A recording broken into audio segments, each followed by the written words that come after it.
last year, I really went ham. And in 6 months, I went on 6 international trips, was flying in lie flat business class whenever it was long haul, and like mostly use points for hotel redemptions. And now I also get to help people earn and redeem points. And that's been really fun. Hey there, points people.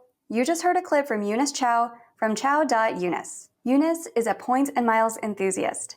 Her content focuses on intermediate strategies to maximize points and earning redemptions. She's looking to empower solo travelers, couples, and groups to unlock extraordinary experiences around the globe. In 2024, she redeemed more than 1 million points for travel valued at more than $50,000. In this episode, expect to hear about buying groups, like how to get started, what buying groups to check out, risks and mitigation strategies, and so much more. And if you are looking to maximize your points so you can travel like Eunice, check out our upcoming free live training at geobreezetravel.com/webinar. We only host these kinds of trainings a couple of times per year, and we don't record them. This is just exclusive content for anyone who shows up live. So if you miss it, you miss out. Again, you can register at geobreezetravel.com/webinar. And now, on with the show.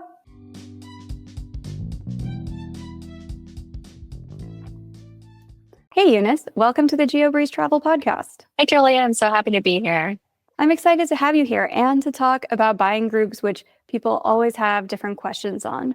But before we jump into what are buying groups, how to get started with them, why somebody would want to do this, tell us a little bit about you and how did you get into the world of points and miles?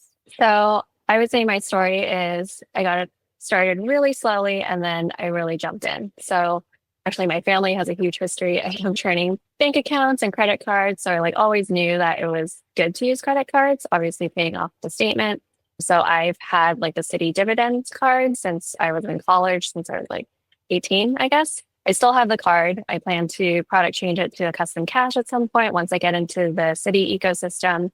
But I had that card for a lot of years. It's like the Freedom Flex card. It's rotating categories every quarter for 5% back. It's just cash back. So in 2016, I got into the Sapphire Reserve and I was using everything except for redeeming points. Like I was using the $300 travel credit, the global entry, the lounges, but I was just so afraid of using the points and like misusing them. So I sat on the points and was just earning for 5 years. And then finally I made some redemptions through the portal, which now is like, on the one hand, so cringe, but on the other hand, like I was finally getting some value out of those points.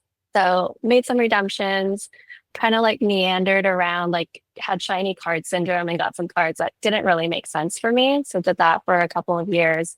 And then around 18 months ago, I decided I really do need to learn. I want to learn about points and miles. And I knew that podcasts would be the format that worked for me. So I was looking for podcasts and I came across your episode with Chris Hutchins, All the Hacks podcast. And you mentioned a few things that I had either heard about obliquely, like buying groups, or things that I'd never heard about, which is like buying electronics and bringing them to South America on your trip and reselling them. I never looked into that, but that introduced me to your content and I really went down the rabbit hole there. Like your content really resonated with me. I love that you had podcast episodes with a lot of different people. And I joined your Points Accelerator program as a student. And at the same time was like looking into buying groups on my own. So between those two things, I really was able to accelerate both my points earning and like understanding of how to make redemptions. So last year, I really went ham. And in 6 months, I went on 6 international trips, was flying in lie flat business class whenever it was long haul, and like mostly use points for hotel redemptions. And now I also get to help people earn and redeem points. And that's been really fun. There's lots of different levels with buying groups where some people dabble and do a deal here and there, and some people it's almost a full-time thing. What is the volume of buying groups that you personally like to do? So when I first started, I was experimenting. I wanted to know if I could generate enough volume to open those higher end business credit cards, like an Amex business plan, for example.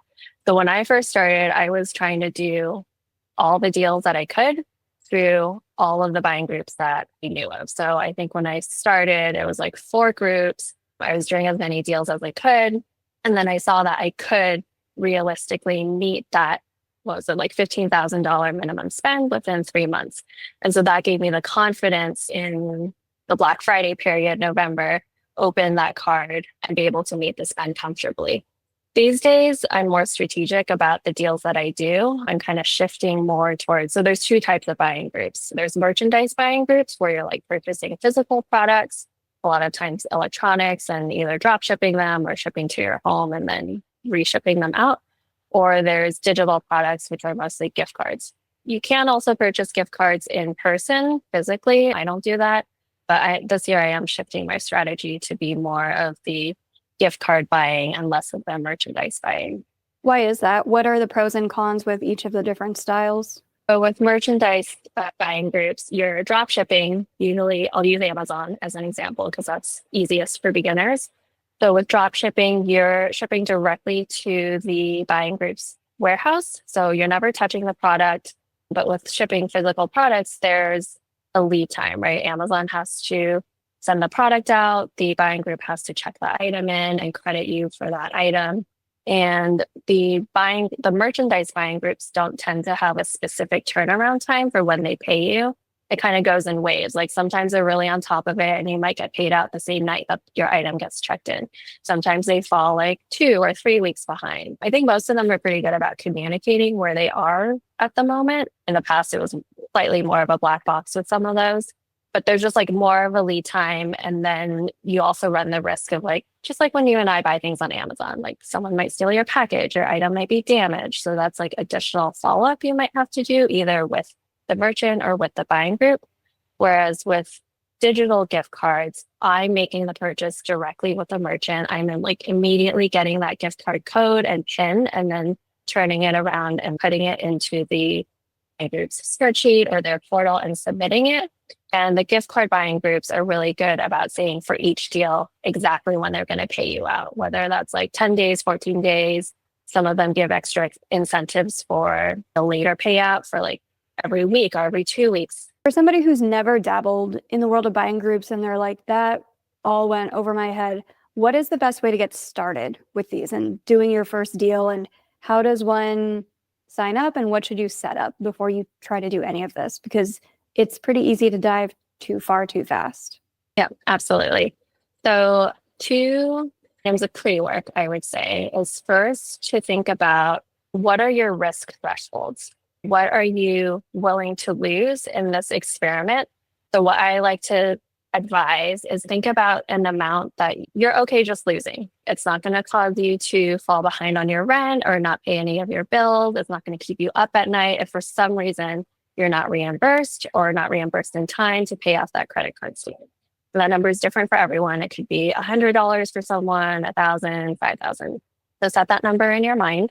And then I do strongly, strongly advise keeping good records. So having some kind of spreadsheet to track like which buying group you're doing the deal for, which merchant you purchased from, the price you're paying, the price you're expecting the buying group to reimburse you for, and then putting in like your tracking number and what the buying group checks that item in for. So making sure that you are actually being reimbursed for what they said they were going to reimburse you for, and then being able to open a price dispute if that's not the case. And then the group that I recommend beginners start with is called Buy For Me Retail, BFMR.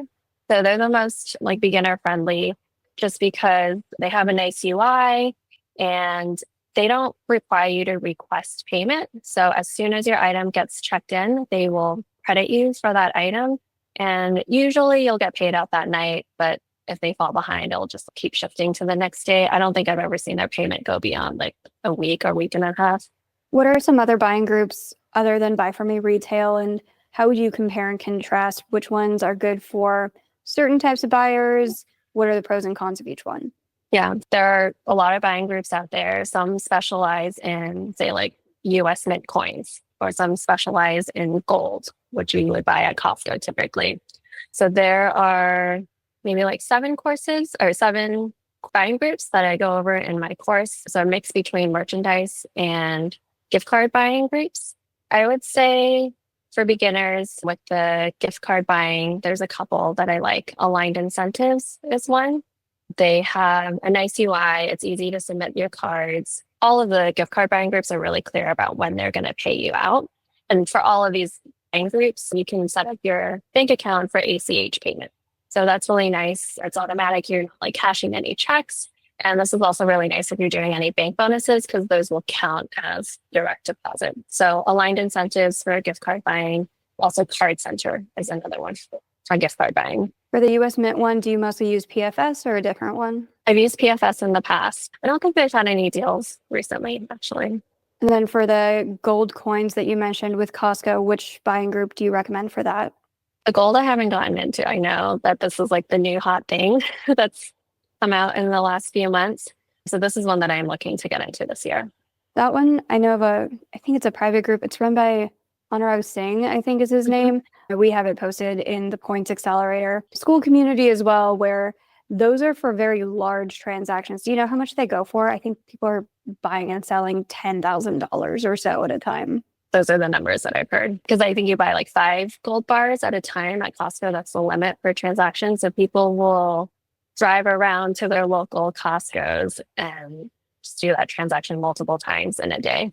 If somebody is going to be floating $10,000 where they're like, okay, I'm going to buy $10,000 worth of gold, resell it for $10,000, just get the points and basically come out flat in the easiest math scenario, what are some things that people need to do in order to hedge their risk? Because there's a lot of people where they can't be out $10,000.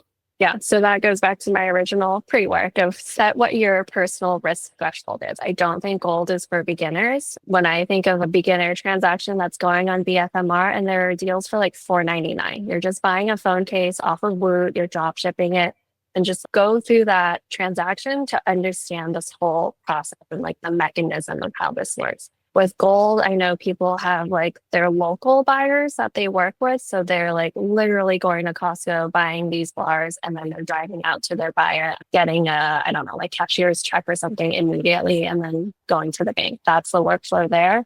If you don't have a local buyer, then yeah, you would work with someone online and you're shipping these out. Obviously, they're providing the shipping label and it's insured. Because I'm not in one of these groups yet, I don't know what kind of minimums they work with. But even one gold bar could be like more risk than you're open to. How many of these buying groups do you generally juggle at a time? Because you said you're doing BFMR and then a couple with the gift card reselling. How many do you personally play in at a time? So I think I'm monitoring the deals for about like 7 at the moment. There was one, so I'll say MYS is one that I don't use anymore. I've just experienced some issues with them in the past. They weren't paying out. I saw a lot of other people had issues with them as well. And yeah, a month would go by. I would always have to open a ticket to ask for my money, but I just didn't want to deal with that anymore. So that's the only one that I don't actively use anymore. But I like to mix in a lot of different buying groups because they could be offering different deals. They could be offering like the same item for a different rate. So you could potentially earn a little bit of commission. When I say commission, it could be as little as 1 cent. So it's nothing to be like making a huge profit off of. But dealing in different groups also spreads your risk. You're not putting all of your eggs in one basket.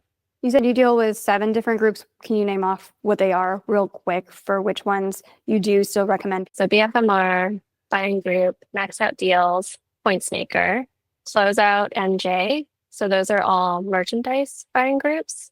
And then on the gift card buying side, it's Card Center, aligned incentives, and QCGC. Nice. Yeah. I've interviewed some of those people here, especially Taylor from QCGC, where he does gift card reselling. He's great as well. I'm sure a lot of people who start to get into this, they're like, what is the paperwork involved when I'm filling out different credit card applications, being like, I have a business where I buy gift cards online and then resell them to another person. What is the paperwork involved that somebody should keep in mind, whether it's for the credit card side, accounting side, any tax implications that you are like, you might need to deal with this just from a personal anecdote level? What does somebody have to think about? First of all, not a tax professional, but what I've done is like this activity qualifies as reselling, right? Like you're either reselling merchandise or you're reselling gift cards. So you can put that down as your like industry or like business category when filling out business credit cards. And same with if you're going to request an EIN from the IRS for this activity to also use on your business card applications.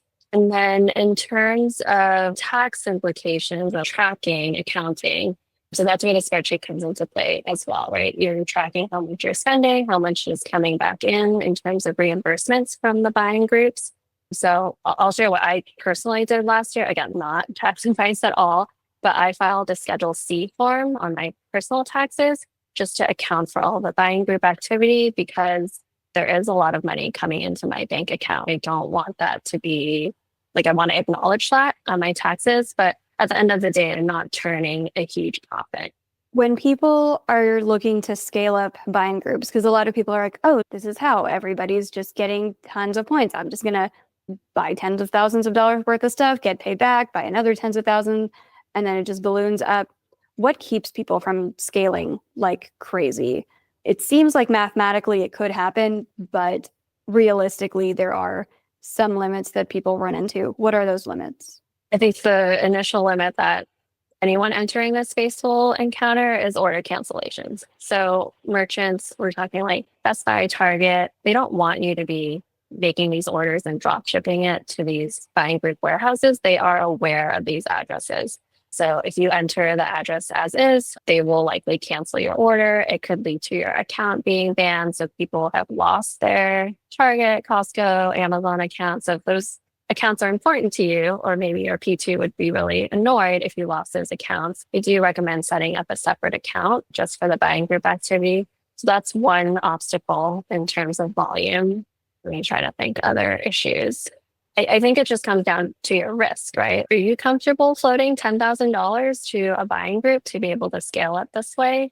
So there's a risk. And then also there's just like the quantity limits from the merchants. Usually you can only buy like 2 or 3 of a particular iPad when that deal is happening. Yeah, you mentioned how much somebody can float. There are a lot of people that I've met where they're like, I have pretty low income and low expenses, so this seems like the way to generate a lot of points.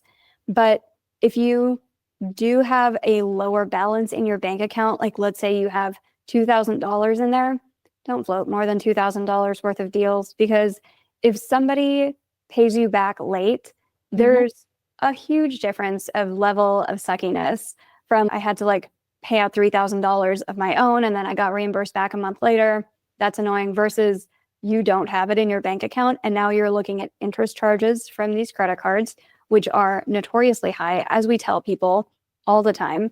Rule number 1, don't carry a balance, and that includes buying group balances. So once again, if you can put real money before the fake money, which includes everything we've talked about here in this hobby, if you can put real money first and build up your bank account so that you can actually have the risk tolerance to float more, it will keep you from a world of hurt. Because I have been to so many conferences where it's just like group therapy of people being like, I lost $60,000 and I don't know how to tell my wife. Don't put yourself in that situation, please. Yeah, I've seen horror stories in the Discords of some of these buying groups because people get scammed on Discord. Being on Discord is great because you get that chatter from other buying groups, like other buyers. So you can ask questions, you can see if there are any issues with particular merchants. But there was one particular user I saw that, so Discord has this loophole where you can change your display name to anything. So it looks like that person is the admin of that Discord group. So they reached out directly to a user, told them to send the merchandise to this address instead, which a buying group would never do, right? Like they have their posted addresses on their websites and those are the only addresses that you should use. But this person sent, I forget if it was like iPhones or Apple Vision Pros, but sent maybe like $20,000 to this scammer's address. And you could just see, I think I got scammed and then everyone jumping in, trying to help them. I think they got something back, but it was just really sad to read. How do you find these discords, first of all? And then how do you guard against these scammy behaviors? Because with anything where it's kind of like a pseudo black market for iPhones and everything else that are being sold on buying groups, it's going to attract some bad actors. How do you avoid those? So these Discord groups are the buying groups, Discord groups. So there's both like official notifications about like deals and payment information, like FAQs, but then there's also just like the buyer's chat where people can in the community can communicate with each other. So I think that's where the scammers are finding their marks. They're like going in, maybe seeing like who's new in the community and then DMing them directly to say like, hey, I'm posing as an admin to say you should send these to this address instead. So my strategy is just not to engage. Like if anyone DM'd me, I would just not engage. I'm not very active on the Discord servers. I just mostly go there for information. What kind of information can you find there that's not on the official notifications? So the groups are better about official notifications now, but before maybe some of the payment information was only in Discord saying that like we're paid through X date. So I would have to go to Discord to check. It wasn't like through email or posted. Some of them are good about posting it on their website now. And then I also just prefer the notifications for deals coming from Discord because it's kind of aggregated all in one place in one app versus having to check my email. Which buying groups would you say have the most helpful and active Discords, and which ones are like, yeah, the email notifications are fine? I think Max Out Deals has the best notifications on Discord. I've actually turned off notifications because I'm focusing more on the gift card buying side at the moment. But from my experience, I think Max Out Deals has the most timely Discord notifications. Sounds good. So with everything that you've learned with buying groups so far, I know that we've gone over how to get started, what are some of these to Google, and what are some things to be wary of as you're getting into the world of buying groups. What are some other key tips that you want to make sure that people remember as they get into the world of buying groups and start to scale up? So I would reiterate what I said before, like really set your risk tolerance before you jump in, because like you said, it is really easy to think of this as the golden ticket of being able to earn endless points and be able to spend really easy. It is really easy to spend like thousands of dollars within a day because these groups are buying like high value electronic items. We're talking like laptops, iPads. So it is easy to charge thousands of dollars at a time. But again, like the higher value your individual order is, the more risk you're taking. So instead of sending like 3 laptops valued at $1,500 a piece in one single order, split them up into 3 separate orders. Like you're able to generate the same amount of spend, but you're spreading your risk around. Same thing with like maybe send them to 3 different buying groups instead of the same buying group. Yeah, that's my number one piece of advice is assessing your own risk tolerance and really sticking to it so that you don't get into those tricky situations where you're floating more than you can comfortably afford and it's keeping you up at night and stressing you out. Yeah, if you're getting more stress than joy out of the world of points, I always remind people, take a pause when that's happening. Like, why are you so stressed over this hobby, which is just supposed to add more fun and more great vacations into your life? If it's turned into a job that you don't want, maybe like reassess what is making you do this. Absolutely agree. Cool. Great tip. And speaking of great tips, where can people find you on the internet if they have even more questions about points and miles tips or buying groups? So you can find me over on Instagram, chow.eunice. That's chow like the Italian greeting, CIAO, name spelled EUNACE. You can also find me over in the Points Accelerator, answering student questions and also hosting the Monday night group coaching where people come with live questions and we get them answered. Perfect. Well, thanks, Eunice, for joining us on the show today. Thank you so much.